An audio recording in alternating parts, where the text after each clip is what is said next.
Good morning and welcome to ClearPath Retirement Radio. I'm your host, Stewart Smith, here with my co-host, Mitch Davies. And if you've saved well, worked hard, and made good financial decisions, but still feel uncertain about what retirement really looks like, you're not alone.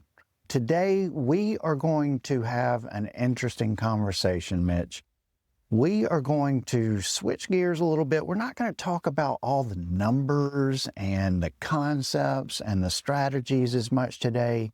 Today, what I really want to discuss and take a deep dive on is the emotional and mental effects that retirement has on people, and maybe a better way to approach retirement with the right mindset. And we're just going to talk about the things that, we see and that I've seen for 2.5 decades now, and maybe give some advice and tips to folks on things to think about. And the mental part of this is nothing to take lightly, is it? Not at all, Stewart. Hope you're doing well today too. And yeah, we're excited. This is, again, it's the numbers are one thing, but when it really comes down to the psychology of this whole thing, it's challenging, man. I mean, you work your whole life, you save, you invest, you do all the right things, and then you get to retirement. It's a whole different game. So we're excited. We got a ton of fun stuff to talk about today, and I'm looking forward to it. Yeah.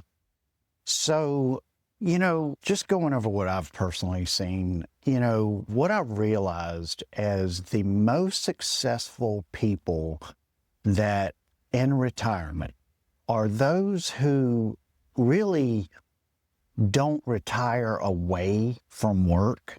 They retire to a new life that they've built for themselves, right? Right. It's crazy, but people tie so much of their identity and so much of their self-worth to the going out and earning that mighty dollar day in and day out. And it really does take a toll on you mentally when you decide that to switch gears, and now you're waking up every morning and you get to decide what you're going to do that day and how you're going to spend your time. And it's really can wreak havoc on some people, which it's been amazing for us to watch. And it's a very, very difficult transition for a lot of folks.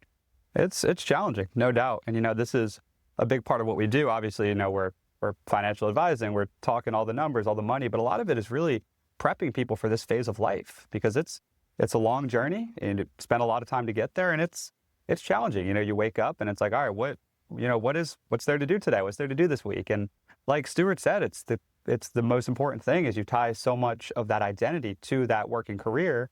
And a lot of it is, you have to structure and you have to plan. What does retirement look like? What are we have some activities we do on one of our workshops where we have people fill out, what are 10 things that they value doing outside of work and that they would love to spend their time doing if they didn't have to work, right? And it's a fun little mental exercise, but what it does is kind of opens up our mind and says, all right, what are some things that we can focus on once work isn't in the picture? So there's a lot of huge psychological element to this. There is. I recently saw an interview with Larry David, who is, the creator of Seinfeld, and along with some other very successful shows. And, it's so fascinating to hear him speak about, once he received his Seinfeld money, which was significant. Yeah. He said, I really had to, at that point, hit the reset button and start figuring out, who am I? Yeah, seriously. Who am I now that I don't have to get up every day and chase that dollar? And now that I have enough money to last for my entire lifetime and probably my children's entire lifetime and so on and so forth, where is my value? What am I all about? I mean, what do I truly believe in?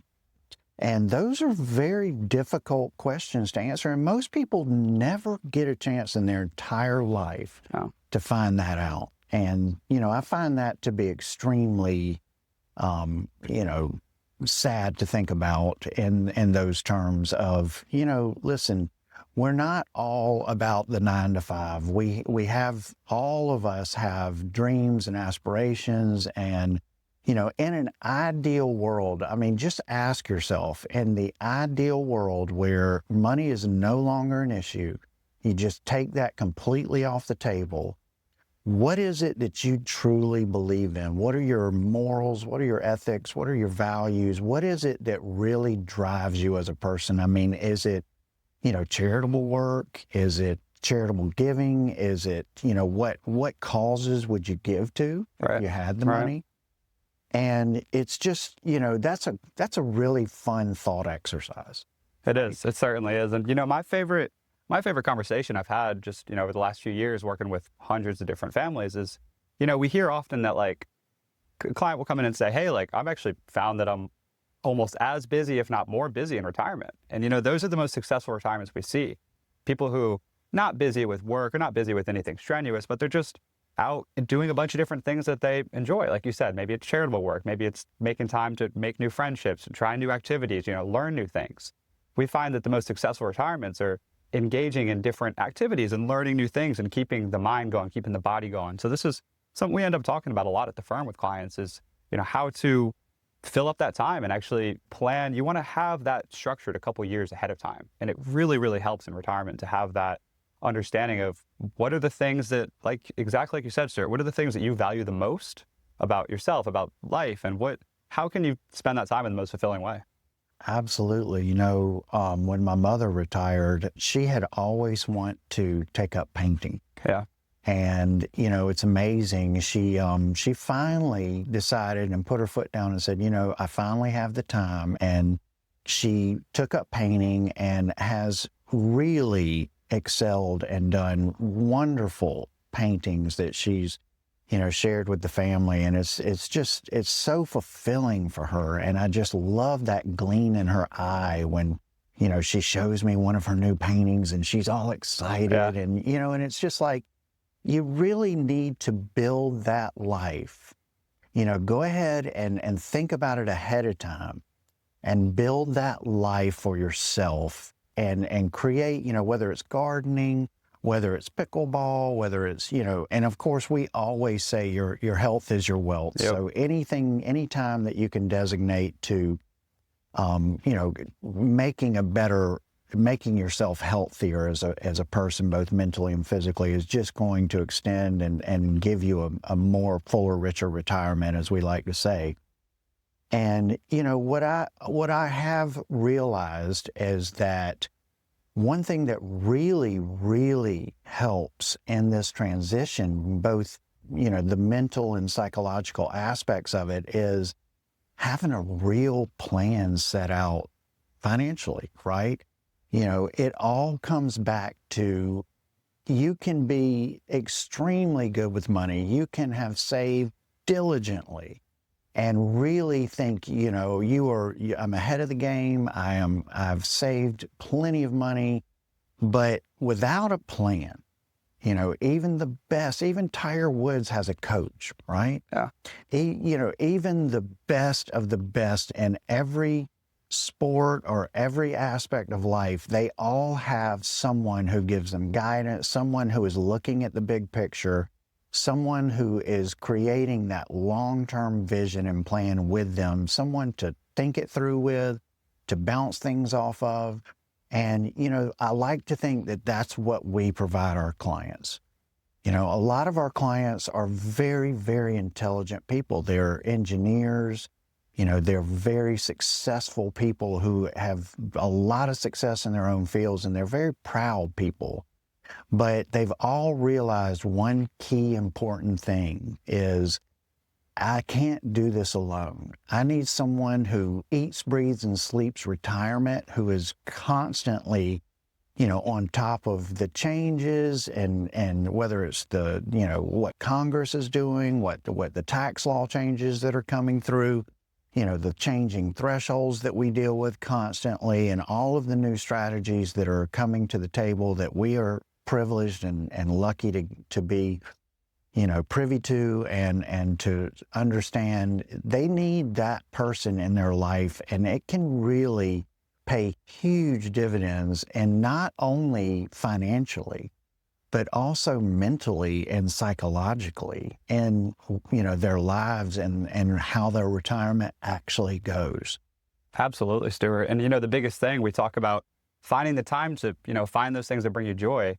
You're not going to be able to do that if you don't have a confident plan, right? You're not going to be able to do that if you're waking up every day looking at the market, right? Trying to figure out what sectors to follow. How's my money doing? You're not going to be able to spend the time engaging and being present in those things if you're worried about that. So I'd say that's the biggest area we bring value, not only physically, like you said, but mentally, and being freed up to think and, live that fuller, richer retirement and be able to do those things you enjoy without having to worry.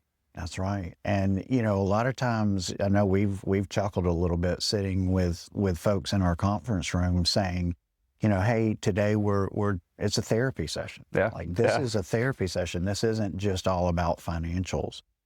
Well, listen, guys, we're coming to the end of the first segment. If you think you want someone to look at the big picture for you, and you think we can bring value to the table in doing that, just go to clearpathretirement.com or give us a call at the office, 864-775-5033.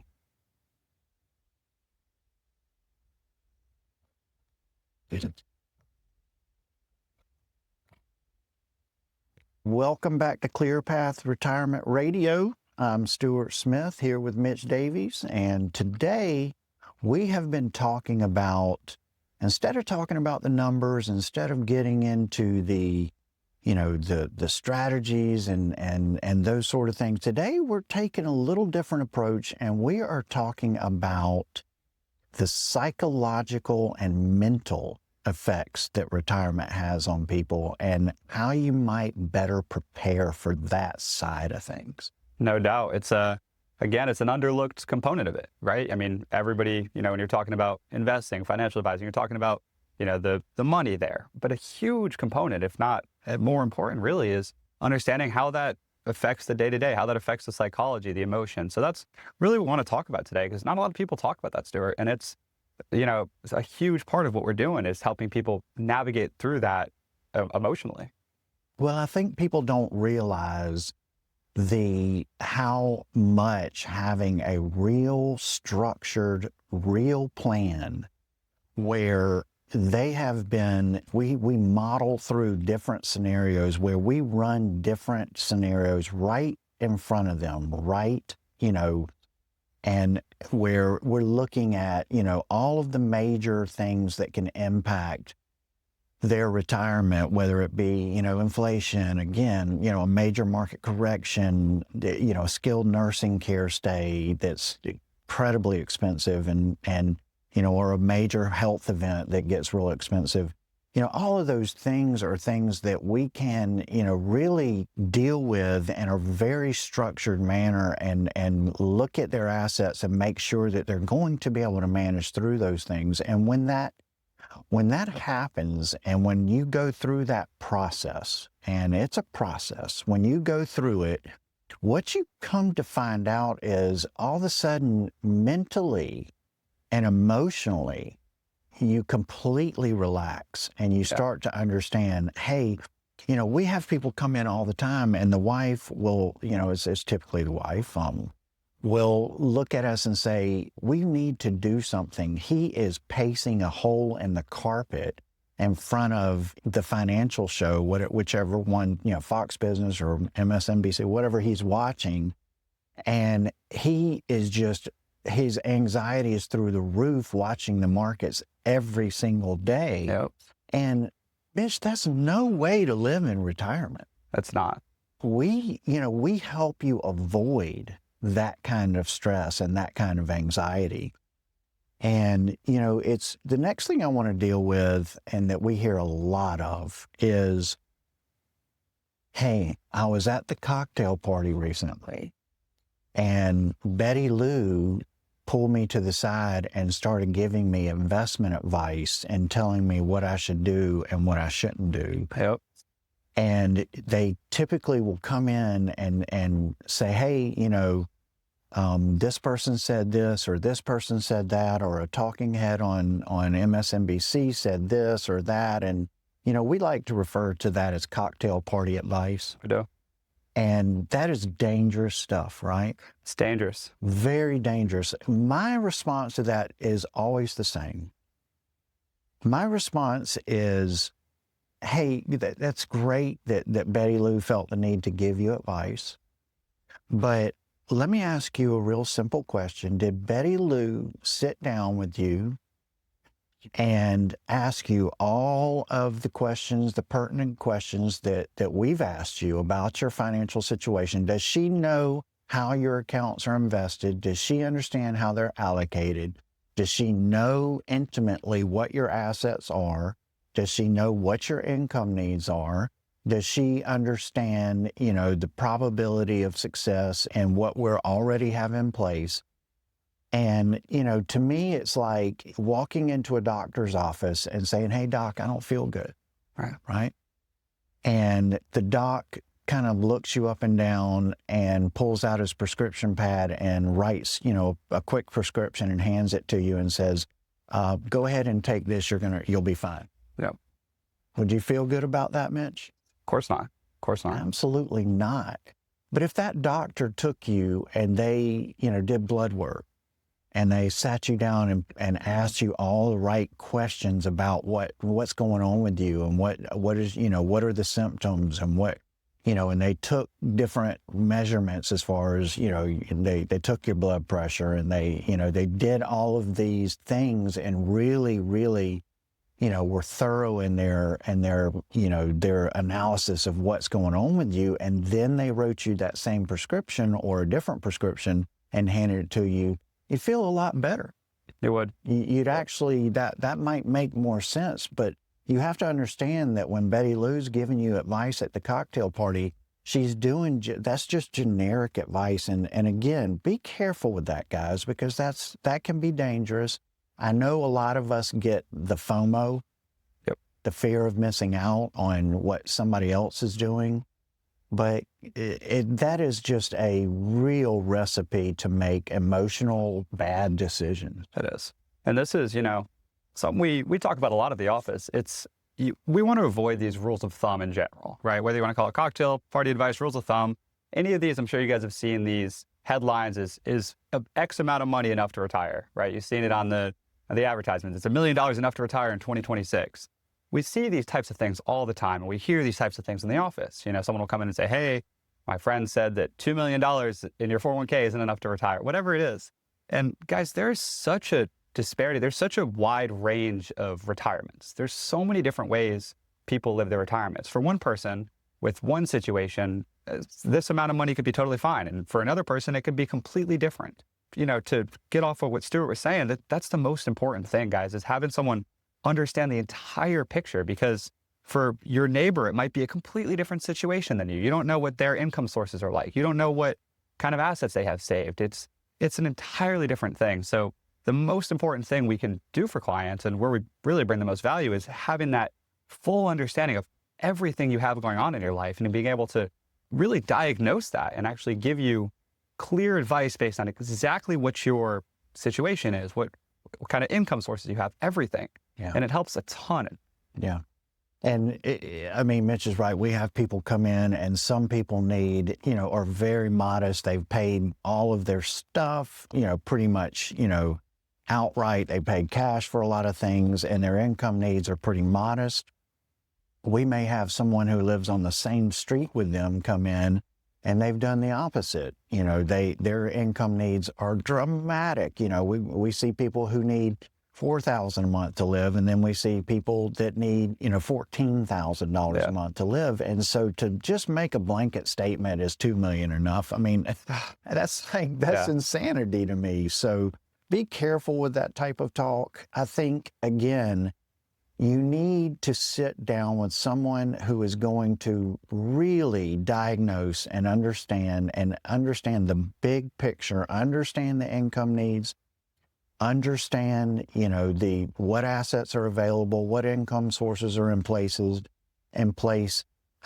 Some people still have those things called pensions, right? Yeah. And that changes the picture dramatically, because if you have a significant pension on top of your Social Security, maybe you see life a whole lot different than you do if you're solely living off of assets and pulling income off of, pre-tax investment assets. Everybody is unique. Everybody's different. Be very, very careful taking that general advice. And I can tell you the other thing that I would say is that these headlines are driven to create fear. Right. 100%. And we have seen it time and time again, and fear is no way to make a decision when it comes to retirement. The headline is designed to create fear, to get more of a reaction out of people, to get more clicks, to get more activity, to really get people, upset. And that's what they're designed to do. So don't pay attention to that. Pay attention to what your advisor, who understands your situation intimately, pay attention to that advice. I think that's the advice that you need to make sure that you stay focused on and just drown out all the noise. 100%. If you've never been through a process like that, if you've never been through, a true retirement income planning process, I think the most interesting thing that, I learned when I was coming into the business is the more common conversation we have with clients is that, hey, you actually need to spend more money, right? Hey, we run through all the different Monte Carlo simulations. We run through all the different scenarios based on what the market does, what inflation does. And we find that, hey, no matter really what happens, you're still going to be okay. You're still going to leave money, behind to the next generation. So we have some wiggle room to spend, and we can actually model through, hey, if we want to take 2 trips this year, if we want to buy another car, we can model through these different life changes that come up and show you that, hey, even if you do that, you're going to be fine. So that's the most fun conversation I love to have with clients is that, hey, you got to spend a little bit more. Absolutely. And a plan that does that gives you the confidence to go spend. Yeah. People are so worried that they're not going to have enough, right? That they live their lives in a way that is, it's just they don't have any fun in retirement because they're scared to spend money. And so, we always say, listen, a good plan gives you the permission and the confidence to go out and spend the money that you work so hard to save. That is, and shifting from that mindset of saving to spending is really tough for folks. Really tough for folks. Well, listen, this has been a great conversation. We are wrapping up the second segment of our show today. And again, if you want to sit down and have a real plan that's going to give you the confidence to go out and spend the money necessary to live the lifestyle that you're accustomed to, please just let us know. Come to ClearPathRetirement.com and start your free retirement evaluation today. We'd love to see you.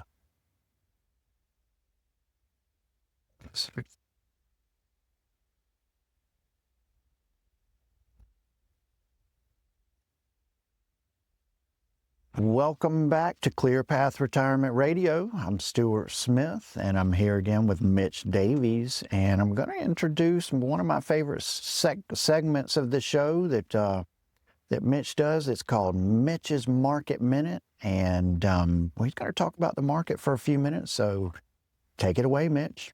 Excited, Stewart. Excited, as always. We're going to break down the market minute into the same 3 components we're going to try to keep up. 1, where we're at today. 2, what we've, where we're at for the year. And then 3, what's the main theme we're seeing? What's trending? What's the hot topic? What sectors are we looking at? Last week we talked a lot about energy and that kind of stuff. So to kind of start off where we're at, last week we saw the S&P jump over 7,000 for the first time, which is exciting. And we're back just under 7,000 there on the S&P. NASDAQ sitting, right above 25,000. So when you look at year to date, where we're at from January 1st, it's been flat to slightly up. And, the trend we've seen, Stewart, is that these, the red days and the days feel really heavy right now. The red days feel big, They do. And we've kind of just been passing the same percentage or 2 back and forth all year. And this is, again, a theme we're continuing from last year where the changes feel so heavy, but then if you kind of look at it over a 12-month frame, we really haven't done much. And, not 12 months, but year to date to be specifically, if you look at that time frame, we really haven't moved much. But the red days feel so dramatic because kind of what we were talking about earlier, where the these headlines, these stations are designed to bring fear in, to bring clicks in, to bring up emotions, really. And so we see these red days feel really hectic. And a lot of that has to do with these headlines, these geopolitical things. But overall, we're pretty much where we started the year, maybe slightly up. The Russell 2000, kind of the small caps, are leading the way right now. And this was talked about a ton in Q4, Q3 last year, was kind of this shift from, we've seen the hyperscalers, the big tech kind of dominate. And everyone was talking about, hey, it's time to rotate into small caps. This is a conversation we were having with clients at the firm actually earlier in the year, was that, small caps are starting to take over. We really tried to allocate some into that because, these valuations on these huge companies were just massive, right? The Apples, the Nvidias, the Teslas, the valuations are so high. So we're trying to find where the value is next. What we're thinking for the year here is the economy is holding up despite the, whatever headlines you're seeing. Jobs are solid. We had the jobs report get delayed, but unemployment still came out okay. Inflation looks fine. Consumer spending is still high, and we're actually reaching a sneaky high consumer spending point coming up here in the next month or two. Not as high as the Christmas kind of holidays, but we're going to see a high consumer spending area. And, we've had a lot of big company earnings reports, and they've been good. And one thing I want to talk about is we've seen a lot of these huge companies like Microsoft. A couple weeks ago, they reported earnings, they beat earnings and dropped 10%. And it caused the whole market to really come down. And this is a trend we've seen a lot of, where these major companies are trading at relatively low price to earnings ratio. All that means is that the price you can buy how much money they're earning is low compared to what it usually is. Usually you have to pay a huge premium to own the Amazons, to own the Nvidias, to own the Microsofts of the world. But right now they're trading within that 20 to 30 PE range is what we call it. And that's actually what the S&P average is. And over the last 4 or 5 years, in order to own those huge companies, you had to pay 100 times price to earnings ratio, which you generally want to avoid. The typical value investor won't go that high. They focus on where's the value. And what we're seeing now, which is so interesting, is these big companies are actually down a ton the last 6 months, and they're turning into value stocks, which is really an interesting shift we haven't seen in a few years. The other main thing I want to talk about, what everyone's been talking about recently, is gold and silver. We saw gold break through 5,000. We saw silver run up to 120 an ounce, right? And this is, I actually, at the firm, we do a weekly market update for all our clients, and I wrote about this. Silver, in its entire existence as being listed as a commodity on the market, it had never seen the kind of gains ever that it did in the 3 months to end last year. It had a higher spike in 3 months than it ever had since 1890 when it got listed on the market. So while we still feel great about silver this year, we said to a couple clients who've been holding it for 15, 20 years, hey, if you're in retirement, if you're in your 70s and you've been holding silver for this a long time, it might not be a bad move to offload some of that and, realize some of this profit, because for the 15 years prior to that, it really didn't do anything, right? Silver kind of traded in between the 20 to 40 an ounce range for almost 15 years. So we've seen a crazy growth in metals. We've seen some of these mega cap tech companies actually turn into value plays. So those are the two things we're watching right now. Overall, we're feeling really good about the market, and we'll look forward to coming back to the Market Minute next week and breaking down where we're at and continuing the conversation. Great. All right. Thank you for that, Mitch. Yes, that sir. was a great Market Minute this week. And just to kind of reiterate what we're talking about here today, we are shifting gears a little bit today, and we're talking more about the emotional and psychological aspect of retirement, and not so much the numbers and the strategies and things that we normally talk about, because we have realized that over, like I say, myself, over 2.5 decades of helping people retire, that it is as much of a mental and psychological game as it is a financial game. And, I want to kind of touch on another issue that we see a lot, is that we see a lot of folks come in and, we want to know, hey, what's an ideal target retirement date for you? And what we'll hear a lot is, hey, I don't ever want to retire. Yeah. And I understand that. And typically that is coming from a place of, hey, my dad worked till he was 70 and retired at 70, and then he just passed away a few months later. And so there's this psychological aspect that, if I retire, I'm just going to whittle away and I won't have, my health will dwindle quickly and those sort of things. And I do understand that happens to people from time to time. So that's why I want to talk about for a minute, the importance of having, a real plan for this, because again, what we say a lot, and our little saying is, your health is your wealth. And I believe that health is as valuable when you get to retirement as wealth is. Yeah. And I want to kind of explain that in that, I'll share a quick story with you. I worked with a wonderful couple, and this has probably been 15 years ago.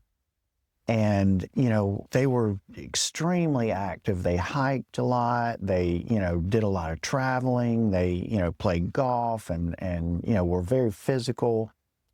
And, had a lot of wonderful plans that they were going to, bucket list, so to speak, of what they were going to do when they retired.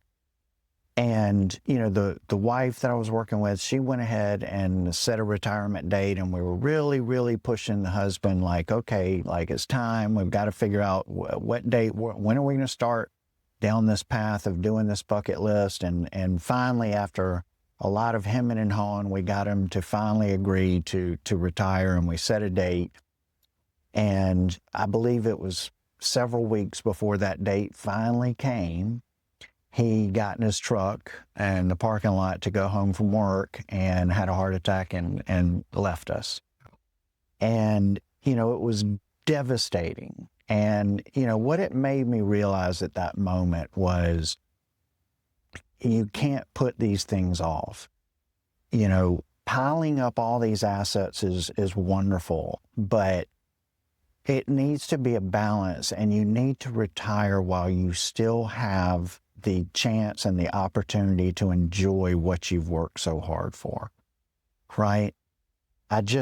It's heartbreaking to see someone work so hard and grind for all those years to get to a place where they can finally sit back and relax and enjoy, retirement, enjoy the fruits of their labor, and some major health issue pops up. And it could be with either the individual or their spouse, because if their spouse's health gets affected, then their health gets affected. I mean, they don't get to do those things that they wanted to do without the person that they really love and want to share those things with. And so these are things that you really need to think through, like, take advantage, do these things while your health is good. Don't work forever. That's why a plan is so important, because a plan tells you, like, it's okay to go ahead and pull the plug. We have people come in all the time and they say, I think I'm going to work till 65, but if you tell me that I can retire now, and maybe they're 61, 62, guess what? I'll go in and give my notice tomorrow. I hear it all the time. All the time. Yep. And how many folks have we told, hey, it's okay, you can do that? Yep. And they walk out of our office and go, put in their 2 week whatever. notice. Yeah. Is that not the best? That's the best. It's the best feeling. Because they understand, I've done enough. Right. I don't need to go 3 or 4 more years. And that is awesome when we get the opportunity to do that. And we've gotten the opportunity to help a lot of people just go ahead and listen, let's just go ahead. You've done enough. You've got enough. You've climbed that mountain. You've reached that peak, and now it's time. And that's what a plan allows you to do. But without a plan, you just don't know. You don't. And that's the people who just say, I'm going to work until, I'm just going to work forever. Those are the people without a plan, right? Those are the people who don't. If you don't have a plan, if you don't have a solid plan and understanding exactly what the final years of your working career look like and the beginning of your retirement looks like, you don't have time to think of what retirement looks like. You're just like, I'm just going to keep working because if I stop working, everything slows down and, you start to age quicker, whatever it is. We hear this all the time. And this is a huge misconception that we're able to help eliminate for clients when we give them a solid plan. They're actually able to spend the last 2 years of retirement. My favorite thing is when someone's 2 years from retirement and they spend that last 2 years not even really thinking about work as much. They're thinking about, what am I going to be doing? They're starting to book trips. They're starting to find new hobbies to get into to kind of pivot right into retirement because we've given them that plan to where they don't feel like they even have to stress. They're just waiting for, they're wrapping up the end of the work. So it's a really amazing feeling. And if you've never gone through that process, I'd highly recommend it. I mean, retirement is not the end. No. Retirement is the beginning, and that's what we help you understand. I mean, it is such an awesome feeling to get up and do the things you want to do and not the things that you have to do. Absolutely. And it's just, it just brings me so much joy to help people realize that moment and to see the look in their eyes when they realize I have achieved my goals and I am ready to shift gears and start spending. And I know it's hard. It's hard psychologically to do that. It's hard to go from being, saving to now I'm spending what I've saved, but that's what you did it for. Okay, this has been great talk, guys. We'll be right back.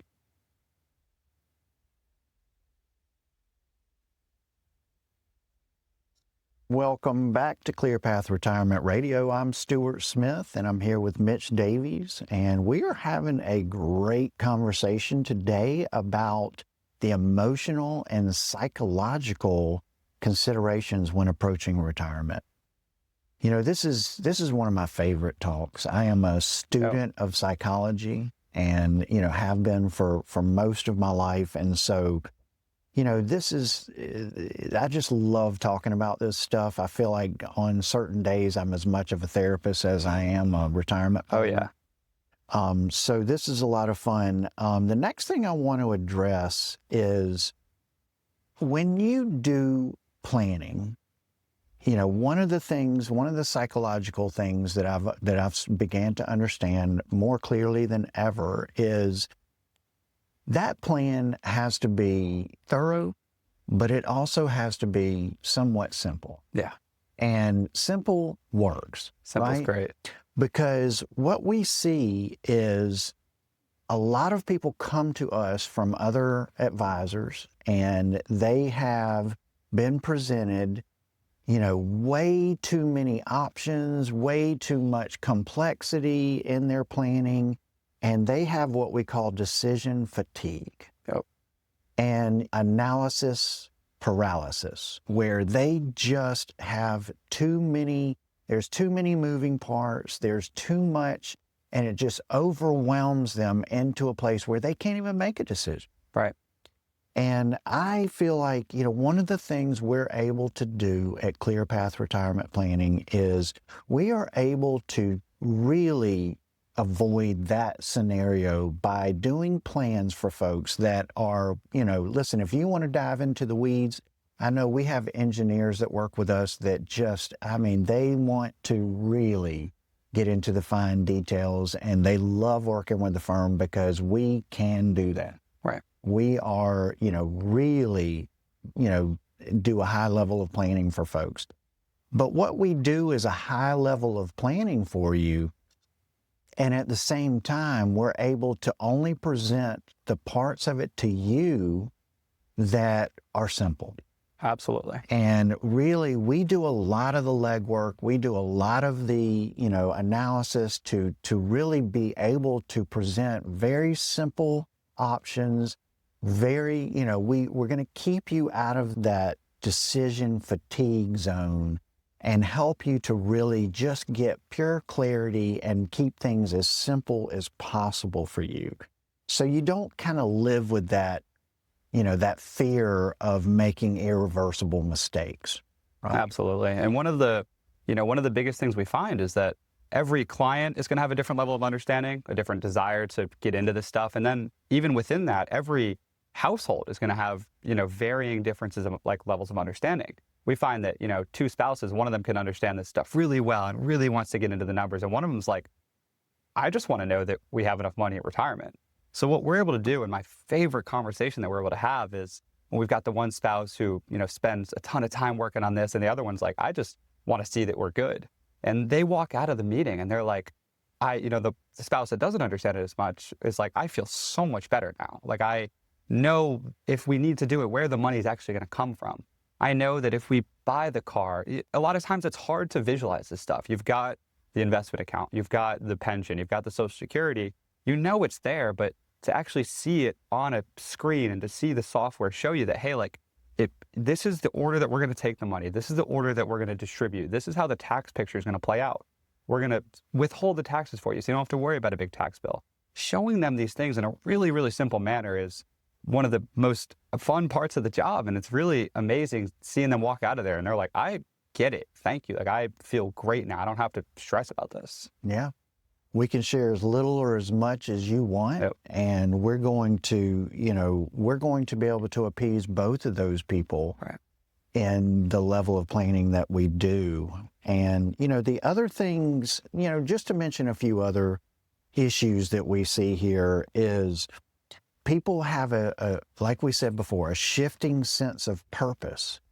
And, you can have more purpose in retirement than you did while you were working. The fun part about it is that purpose is the purpose you decide, you choose.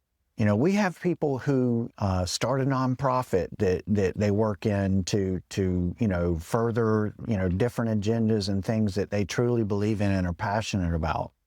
We have people who really just finally get a chance to spend not only, money, but time with their family and enjoying, those relationships that they just have neglected over years.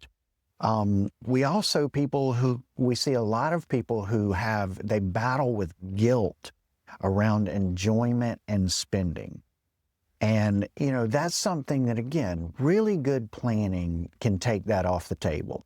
I understand that if you've been in this mindset of, and a lot of folks that we work with are what I would call children of the Depression. Yeah. And they've been taught these things like save, save, save, save. And they have this mentality like save, save. And it's just so difficult to pull the trigger and stop saving and start spending that money. But, listen, that's what you did it for. And again, what a really good solid plan can do is take those fears and just completely take those off the table and let you see that not only am I going to be able to spend this money that I've saved, but there's going to be money left to leave to the people I want to leave money to, and to make sure that I do leave some sort of legacy. And all of those things are extremely important to people. And the other thing is, there seems to be this grief period that we see people go through. And it's important to understand that if you have already built a life for yourself outside of work and outside of your main career, if you've already built a structure of things that you enjoy and that bring you a lot of enjoyment and pleasure, and again, whether that be being more involved in the church or other community activities or organizations, whether it's doing the things, the pleasurable activities like golf or pickleball or all of those things, whether you want to take a class to learn a new language, or you want anything that you can do to build structure for yourself for when you do step away from that main occupation and that main career into a life that you've already built for yourself, is going to really help that grieving time that we see people go through when they give up their that kind of external validation that they get from working on a daily basis. Yes. And, so we strongly encourage you, use this as a thought experiment. Like, sit down, you and your spouse, or you alone if you're single, you sit down and really give some time, give some thought to what do you want this retirement to look like? Do you want to travel? Do you want to, again, you know, it could be a million things, but what do you want it to look like? And how do you want those days to go when you don't have to get up and grind anymore? And the more thought and the more time and effort that you can put into building this picture and going ahead and putting that out into the world, one of my favorite quotes ever is a favorable wind doesn't blow for a ship with no direction. And if you don't have any direction, if you just retire to know you haven't built any kind of life outside of retirement, and you just retire one day, and now, you know, you're watching a lot of TV, you're not, you know, taking care of your health, yeah, I mean, that is not ideal. Yeah. And that's where the grief comes in, that's where the second guessing comes in, that's where, you know, have I made a mistake? I mean, we just met with a client the other day, and the first thing he said when he sat down in our conference room was, I think I retired too early. Yep. And I'm scared to death that not only at this life that I've retired into, but I think I might run out of money, because he didn't have a plan. Right. He just pulled the plug and did with no plan, and just said, you know, I think I've done enough. I'm not sure.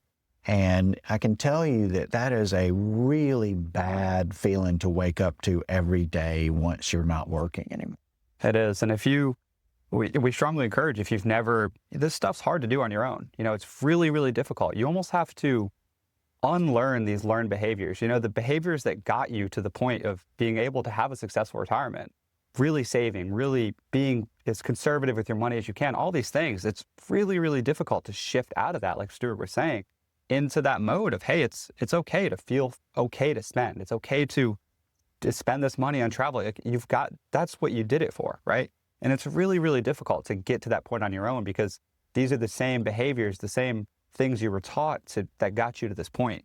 So we strongly encourage you, if you've never been through that income planning process, it's more important than ever, if you're close to retirement or just in the beginning of retirement, to go through that. Have somebody else look at that and go through that whole process with you. And that's, you know, my favorite thing that we're able to do is get people to the point where they can start to think about these things, and they're not having to worry about, what does retirement look like? What does the income look like? You know, so that's my favorite thing. We'd strongly encourage that. Yeah. And if you want to just sit with us and just let us talk you through what would that look like for me? What emotional and psychological issues do you see for me as I approach this change in my life? And, you know, to help you start to figure out, what does that look like? You know, what does retirement look like for you specifically? Just, you know, give us a call, 864-775-5033, or go to clearpathretirement.com and request a meeting, request a face-to-face or a Zoom call with us. And let's start to figure out the puzzle pieces and putting those together for you to see what retirement might look like for you.